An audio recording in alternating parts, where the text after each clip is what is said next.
Hi there and welcome to today's film. It's a special one. It is special, Joe. We're joined by a Tour Caddy, Richard Logue, who caddies for Ross Fisher. Yeah, superb guy. Yeah. So, what's the difference in terms of mentality between a Tour Pro and a good amateur on this hole?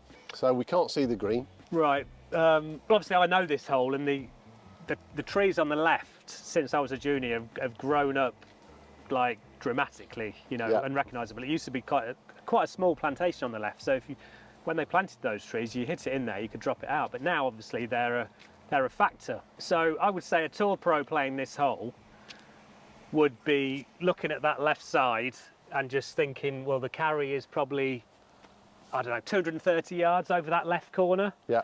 And once you carry it, it kind of opens up. So not really an issue. It's not really an issue. Obviously an amateur, probably most amateurs wouldn't have that luxury, so they're having to sort of play down as far as we can see into the dip or just onto the upslope.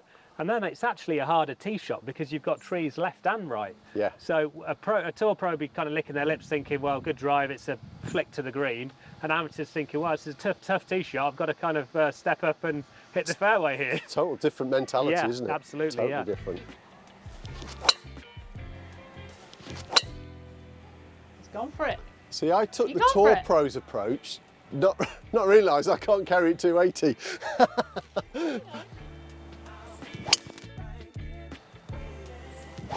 Oh no. Oh, he bottled it. Talk about the bunker. See, that was never going left, was it? That was never going left. That was never going to go left, but it's just as bad right. Yeah. Oh dear. Oh, you've got to. So after we finish this hole, we've asked some of the subscribers and friends on Facebook, to throw in some questions, quick fire questions, of which you've got no idea what they are. Well, I've got a feeling one of the questions you're not going to answer, but the others you should be fine. Okay, yeah. For the people outside of the UK, we are in what's Middle England, really leafy Warwickshire. It's like Stratford, Shakespeare. It's beautiful, historic. Very lucky, aren't we? We are very lucky. So, I'm going to go and try and find mine, Rich. See you tomorrow. Oh, yeah, we'll see. We'll see you in a while. Has Julian got his? I'm in here. You got it? No. Okay. Oh. Oh.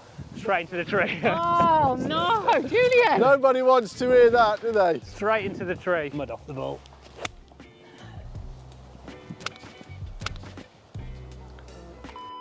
I think you've won this hole, Rich. With a bogey. Yeah, we had a really, go on, I'll give you that one. We had a really interesting guest speaker on one of the Proper Golfing members' Zooms, a guy called Stan Utley, who's a short game guru in the States. Also was renowned for helping Charles Barkley make a proper golf swing instead of the swing he used to. And two things that stood out from that conversation with Stan is if a putt requires 10 miles an hour clubhead speed, you don't really want to go from 8 miles an hour to 12 hoping you catch it at 10. Yeah, sure, yeah. So more of a constant speed, and his big thing was concentrate on the stroke.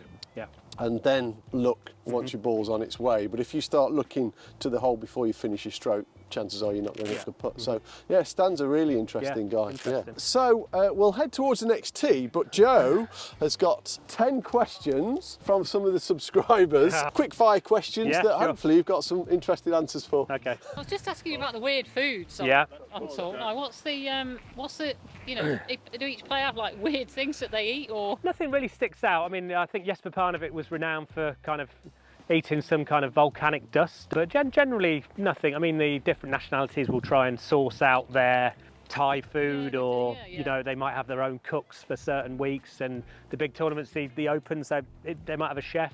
Because generally we like our home comforts, don't we? Okay, so now we've got a quick fire round. Right. Don't worry, it's not a pass or a fail. You'll be absolutely fine. Right, question number one. What would you do for a living if you weren't a caddy? Something sport related. PE teacher. PE teacher. Oh, how worthy would that be? Yeah. Awesome. Next question. What's more important, swing technique or mindset?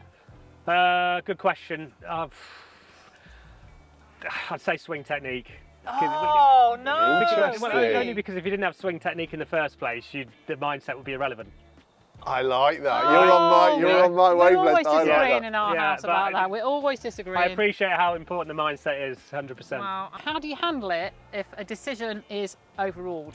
It would depend, Dick, on whether the decision that was overruled was the right decision or the wrong decision. If you're confident, you've got to bring across your confidence, and you've got to be able to convince them. But at the same time, they need to trust what you're saying, and the trust is something you have to build up over time. Yeah, because I like that. I'm going to be wrong.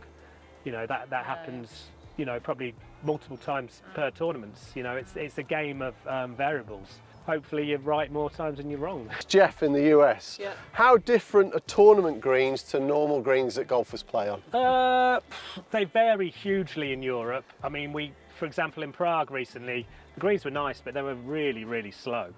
But then you get quick greens. Like this week at the Ryder Cup, the greens are fast. They'll be running 12.5, 13 on the stimp meter. So they're quick. They require you know, a lot of touch, a lot of calibration, as we alluded to. But they vary a lot in Europe. America, they're more consistent. You might get a sort of base of, I don't know, 12 on the stimp meter every week. But in Europe, because of different conditions, different grasses, they vary a lot. But generally speaking, the courses we go to, the greens are pretty pristine. But by the end of the day, when you've had 150 players and caddies walking on them, they can look very bumpy, and when the sun comes down, they're not easy to putt on. I've got one last question for you. What's the most devastating moment that you observed? I know one that jumps well, out at me. No. It'll be Carnoustie, where I'm going next week, I think, when Jean van der Velde. That's exactly where I was going. You say? Yeah. Absolutely. When he took 7 on 8, was it on the last? On the last, yeah. Oh, What did he need? He needed It's 6 to win. 6 to win, 7 for a playoff.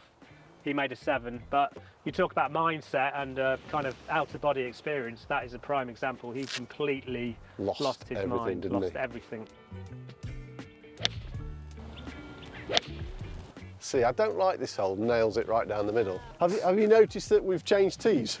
Yes, we're on the ladies' tee as a result of our poor play on the last. So we're all square, aren't we? Are we all square? We're all square, yeah. Oh dear.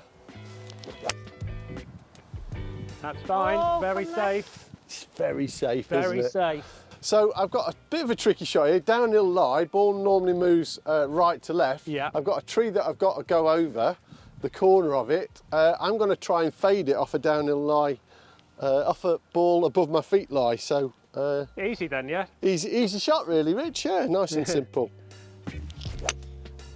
And I've pulled it like you wouldn't believe. With a tennis elbow. But because I've hit the right club, I'm okay. Oh, he's fine. Perfect. So how far you got, Rich? I've got about 220, 230 yards. Okay. Don't really have a club for this because I've got a 3-wood and a 3-iron. I need something in between, so I'm going to try and go down the grip on the 3-wood a little bit and feather it in there. It's going to feather it. A little Yeah. feather. I'm not sure everybody knows what a feathery is, but a slightly softer shot. Slightly softer one, but these 3-woods nowadays can come off pretty hot, can't they? So Yeah. we'll see. Out of bounds behind the green. He's feathered it. Go. Go. I think it's good. If it goes a little bit. I think it's good, Yeah. Rich. I think you've done me. So here's an interesting thing. I've hit it a bit left. I've got this tree in the way. How many times does this happen? So you have a practice swing, you miss the tree, and then you go to hit it and you suddenly catch the leaves. But generally what happens there is your body becomes a little bit more elastic, and we tend to swing the club a little bit more or longer than we think we do. So this shouldn't really affect the shot, but let's see if I can get this close, put Rich under some pressure.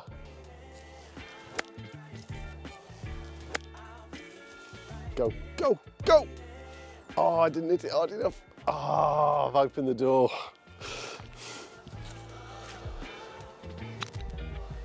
Tell you what, I'll take that. You'll take that. I'll take that. Go. Oh, if I'd Go. only hit it. I'm going to give myself that one for a 7. No, it's a 5. Have that one, Julian. Thanks, mate. Right, this is for glory. Go on, Rich, roll her in. Love it, love it, love it. Walked it in. Awesome, absolutely awesome. Brilliant. Cheers. Really enjoyed that. Very painless, Great. wasn't it? I'll get the flag. We'll call it a half. Yeah, give me a day off for taking the flags. I've taken plenty. So this little feature is called Laugh or Cry. Right. So you've just got to answer one or the other, Okay. right? Augusta or St Andrews? Augusta. Short putt or long putt? Long putt. Wind or rain? I think we know the answer to this one. Wind. Yeah. Wind. Golf or football? Golf. Gold. That was hard. That was hard. Beer or wine? Beer What and sort? wine. Chocolate or crisps? Chocolate. Oh, yeah. Good man. Have you Yeah. got Good one? man. You've got No, some I haven't got any biscuits? chocolate Okay, next with time me. we'll bring you a chocolate. Hold on. Thank you ever so much for today. You've been absolutely brilliant. Thank you very Thank you very much. much. Yeah, It's been thank lovely you. to see you. Rich, thank you. and, It was. It's always a pleasure. pleasure. If you were to give one piece of advice that would help amateur golfers be that little bit better, anything that springs to mind? Concentrate on your scoring shots. If you're a decent amateur, you're generally going to be okay off the tee, but you're going to save a heck of a lot of shots on the approach, 100 yards in, around the greens, on the greens. That's where you're going to see the biggest difference in your game. That's what the pros practice, and that's what separates them really. I mean, you look at the likes of Harrington over the years from 100 yards in, probably no one better. Fitzpatrick now, just phenomenal. But that's something that doesn't require strength in particular, just requires a good technique and something you can just drill. And with all the ranges now, with the TrackMan, and you know, you've got access to all the information. You know how far you're going to hit it. Just get dialed in on your wedges, and you're on and around the greens. That's Do you know my issue with YouTube is driving sexy. Everybody wants distance, distance. Yeah, but sure. the real crux is short. You know, 100 yards in. Yeah. Get good at that. 100%. You're gonna be a better golfer. But the thing is, it's not an exciting thing to practice. I would Yeah. say. I mean, generally you want to go to the range and smash it as hard as you can, don't you? Which is fine, but you've got to try and bring some enjoyment or excitement into practicing the shorter stuff. And nothing quite like holding a 100-yard well, pitch shot, exactly, is it? yeah. How many videos have we got in the Proper Golfing Library on that then? 47 There you are, 47. videos on short game stuff. Yeah, There's plenty to learn. Fabulous advice, Rich. Yeah. Brilliant. So I can't thank you for enough. But anyway, so thank you, Rich. So we hope you like this new format. We're going to be doing a lot more of this. If you're new to the channel, you might want to consider subscribing, liking, sharing, and comment. Brilliant. That's it for today, and we'll see you again next time. Take care. Bye. Take care. Bye. Cheers. Bye.